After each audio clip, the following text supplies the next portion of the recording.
Olá, estamos aqui para o último mercado sem rodeios de 2022. Eu e o Felipe Faber, nós somos analistas do mercado da Scott Consultoria. E nós vamos, nessa última edição do ano, falar um pouco do mercado de soja e falar um pouco do mercado de reposição de rebanho.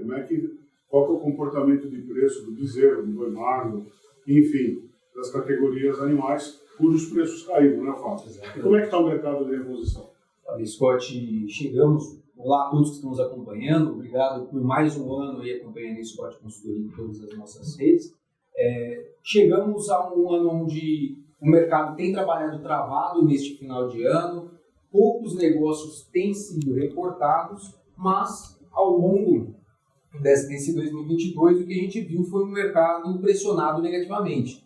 A oferta de bezerro ela veio crescente depois de 2 anos de forte retenção de fêmeas entre 2019 e 2020. A oferta começou a pressionar as cotações no mercado e praticamente todas as praças monitoradas pela Scott Consultoria reportaram quedas com relação aos animais, principalmente as animais de reposição, principalmente as categorias mais jovens, que foram quem mais sentiram aqui as quedas de preço. Nós tivemos estados aí onde a referência chegou a cair mais de 30%, voltando a um patamar abaixo de R$2.000 para um bezerrinho desmamado em Rondônia, por exemplo.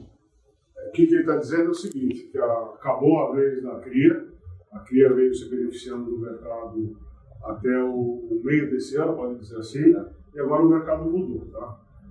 A gente teve, o Fábio vai falar um pouquinho mais aí sobre a participação de fêmeas na base de bovinos, mas o preço dos bovinos para a reposição caiu, caiu 1/3, praticamente começa a devolver todas as altas que a gente assistiu nesses 2 anos.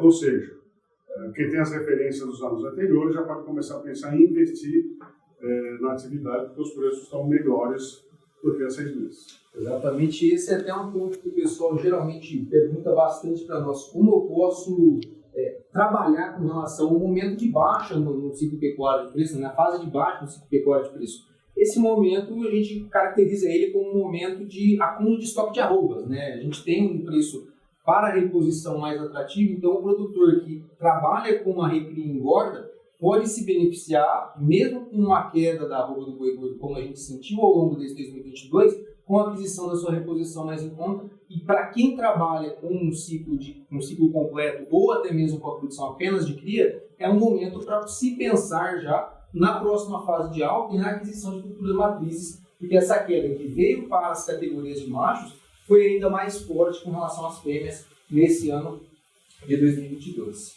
Resumindo, se você tinha comprado um bezerro caro, está na hora de você comprar agora. É claro que pecuarista é todo mundo, né? Então, o pessoal da cria, o pessoal da recria, o pessoal da engorda, é tudo pecuarista, mas em função aí das nuances do mercado, está na hora de você derrubar o preço médio do seu estoque, adquirindo bezerro mais barato. É claro que se esse movimento for intenso, as quedas deixam de acontecer, se sustentam, e se a compra for intensa, pode até subir. A gente vai acreditar nisso porque nós estamos assistindo um abate de fêmea significativo na fase. Exatamente. Esse ano de 2022, a gente já teve um incremento com relação à quantidade de fêmeas abatidas nos 3 primeiros trimestres do ano, isso considerando os dados oficiais disponibilizados, né, pelo IBGE. Então, a gente já viu essa movimentação de descarte de fêmeas agora em 2022 e acreditamos que em 2023 esse comportamento ele se intensifique. A gente deve ter um abate de fêmeas ainda mais forte, principalmente com os preços para a cria pouco atrativos. Então, o produtor ele não deve reter matrizes caso ela não emprenhe logo agora na estação de monta, ela não venha emprenhar em uma, às vezes 2 tentativas, talvez a gente veja um descarte mais forte no próximo ano e isso influenciando ainda os preços no mercado de reposição para a próxima temporada e também no mercado do boi gordo. Normalmente, né, o mercado é dinâmico, essas coisas todas. Normalmente, após o calendário da estação de monta, tem um descarte maior de fêmeas para baixo, porque elas estão vazias. Né? E com o mercado estilingado do jeito que está, realmente é raro a gente encontrar um pecuarista que retém novilha ou matrizes vazias na fazenda para esperar uma outra oportunidade. Ele já vende e já vai no mercado comprar novilhas jovens ou mesmo vacas prenhes, né? Fez as prenhes já de primeira de mais crias para ele manter o ciclo dele. Bom, isso é reposição. Qual foi o estado onde a queda foi mais acentuada? Vamos levar em consideração aqui todos os estados e categorias. Tá? Se a gente for levar em conta, Rondônia aqui é onde a gente tem a maior queda em relação a todas as categorias, ou seja, garrote, boi magro, bezerro de ano, bezerro de desmame, quase 32% de queda, trabalhando com bezerro desmamado em R$1.900, então abaixo de R$2.000, uma situação que a gente praticamente não via há quase 2 anos, desde 2018 a gente não via um cenário de preços tão baixo, e para o próximo ano a gente deve trabalhar ou com preços lateralizados, em função dessa queda que a gente teve muito forte até o momento. Agora, nesse primeiro trimestre, há a possibilidade do criador conseguir segurar um pouco mais o gado no capim, então você tem uma negociação um pouco mais travada, mas Rondônia acabou sendo o estado onde a gente teve a maior queda dentre todos os estados e todas as categorias que a Scott Consultoria monitora no mercado de reposição. A sua colinha aqui caiu em todas as regiões. Todas as regiões e todas as categorias tiveram quedas nesse ano de 2022, isso considerando janeiro a dezembro desse ano, é muito bom deixar isso claro, mas as quedas mais bruscas aconteceram para as categorias mais jovens. Então a maior oferta acabou sendo de bezerros, tanto para desmama quanto os bezerros de ano entrando no mercado, muito em função da forte retenção em 2021. Nós tivemos um ano de maior retenção de fêmeas desde 2003, então foi uma menor participação nas fêmeas no abate desde 2003, e isso acabou resultando agora em uma oferta de bezerro chegando mais forte no mercado. E 2023 deve ser marcado ainda por uma trajetória de manutenção desse cenário de oferta de gado mais jovem no mercado. Olha, na edição passada do Mercado Sem Rodeios, nós tratamos do mercado do boi gordo, tá? Mas esse comportamento que o Fábio está descrevendo significa que a gente vai ter, aparentemente, uma produção maior de carne bovina, porque a gente está mandando agora as matrizes para o abate, além dos machos, que o macho vai sempre para o abate, né? Então, a gente pode ter uma pressão, por isso que ele fala, olha, talvez a pressão de queda de preço, vamos dizer assim, a queda dos preços pecuários deve continuar em 2023, 2024 e virar somente lá para 2026, por aí, né? Agora a gente entra no ciclo. Reposição, acho que é isso. E como é que está o mercado de soja? Bom, fechando com relação ao mercado de soja nesse ano de 2022, a gente teve um movimento de alta muito forte no primeiro trimestre, o pessoal que está nos acompanhando entender a trajetória dos preços nesse ano. Chegamos à referência aqui no Porto de Paranaguá quase R$200 por saca no primeiro trimestre, puxado por uma quebra de produção muito forte aqui na América do Sul, em função do fenômeno Laninha. Nós tivemos quase 15 a 20 milhões de toneladas a menos sendo produzidas aqui na América do Sul, e isso acabou pressionando o quadro de oferta no mercado internacional, ao ponto que os preços chegaram às máximas ali em meados de março desse ano. O preço médio chegou a quase R$202 por saco em Paranaguá, e após esse movimento mais intenso, além da questão da quebra de produção, nós tivemos também o conflito russo-ucraniano influenciando as cotações. É claro que foi muito um movimento mais especulativo para a soja, porque os dois países eles acabam não tendo um peso tão grande na produção da soja em grão, né?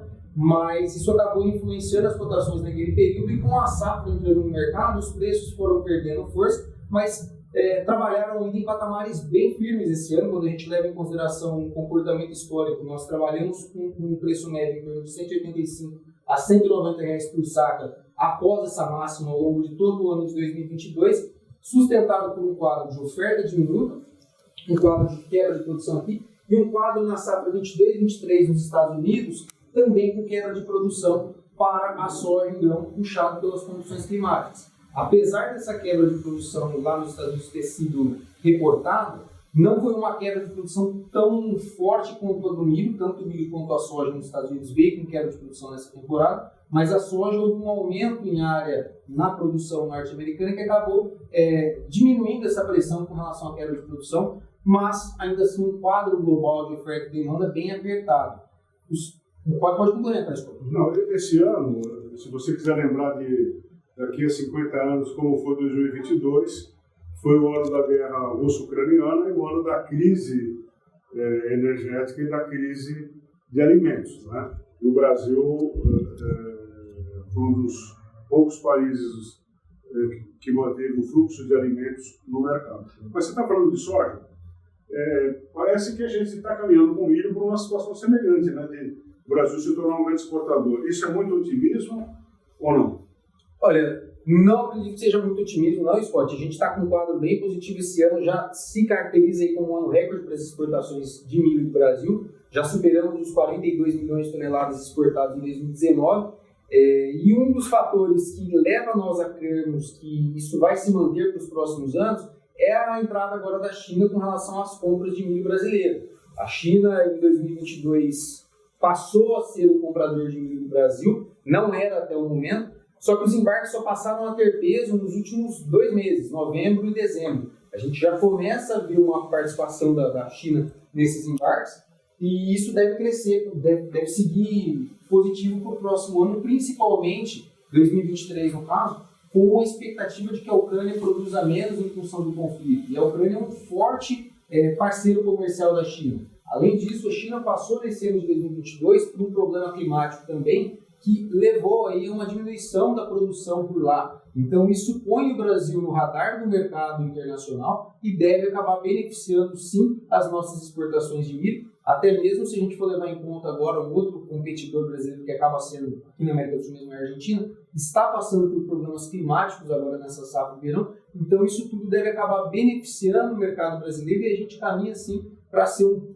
forte exportador de milho. Já somos um grande exportador de milho, mas caminha para nós nos consolidarmos ainda mais nesse mercado, e que é um mercado que é mais pulverizado do que o da soja. A gente não tem uma concentração em um único parceiro como o mercado de soja. Agora, com a entrada da China, pode ser que a gente passe por também uma concentração muito grande, mas não acredito que a gente vá ter esse problema, até porque a China ainda é um dos maiores produtores de milho do mundo. Então, essa China-dependência para o milho, ela deve vir em menor pressão do que na própria soja ou no próprio boi, por exemplo.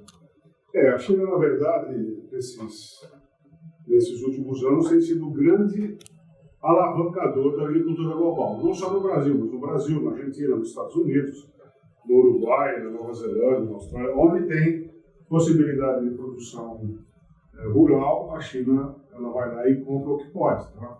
Então, hoje ela é um grande estimulante do ponto de vista de mercado para a expansão das culturas anuais, mesmo produção de celulose, de carne bovina, etc. Então, a China é importante. O Brasil tem atendido esse mercado e também a gente tem na área de carne bovina pintando uns países novos que talvez a gente tenha uma mudança com relação à exportação de carne, mas nós não vamos tratar desse assunto, senão a gente fica aqui muito tempo. Bom, acho que é isso, né? É isso aí, pessoal. Acho que para fechar os mercados de reposição do soja, acho que são os 2 principais pontos. Só um complemento com relação a milho, que também pode consolidar o mercado brasileiro. Dentre os principais produtores de milho para a próxima temporada, o Brasil é aquele que deve ter maior recuperação com relação ao que foi a última safra. Então, na safra 23-23, Estados Unidos já consolidou a quebra de produção, o hemisfério norte já está em fase de finalização com relação à colheita por lá. Os Estados Unidos consolidou uma quebra de produção de milho por lá. A questão da União Europeia também com uma quebra de produção. E o Brasil vem com a expectativa de uma safra de milho, considerando primeira, segunda e terceira safra, recorde. Então, nesse contexto, o Brasil ele passa a ser agora o próximo e possível grande fornecedor de milho para o mundo no próximo ano. O Brasil tem uma característica, o próprio Fábio relatou os problemas climáticos que a gente teve no sul. O Brasil é muito grande, então a gente tem regiões onde a gente está sofrendo e tem regiões onde está indo muito bem. Então, essas características nos tornam parceiros comerciais muito interessantes dos importadores de alimentos, tá? Porque a gente consegue, em certa medida, é claro, tudo tem um limite, mas em certa medida, atender todos os compromissos. Bom, gente, é isso. Eu desejo a todos um feliz 2023, que 2023 nos dê menos sustos, que a gente consiga planejar a atividade de maneira mais serena. Eu gostaria só de terminar informando que em anos de virada de ciclo, normalmente o preço do arroba do boi gordo é maior no primeiro semestre do que no segundo semestre. Essa caracterização aconteceu esse ano, então a gente nunca tem certeza absoluta de nada, mas a gente deve estar realmente mudando de ciclo de preço e que a gente consiga, com as informações de boa origem no mercado, fazer bons negócios e manter a agricultura brasileira. Hoje a agricultura brasileira acho que é metade do PIB, né? Mantém a importância da agricultura brasileira no Brasil e também no mercado mundial. Palavras finais, Fábio. Olha, espero encontrar todos com muita saúde em 2023, principalmente, e que bons negócios à frente venham para todos nós. Até mais.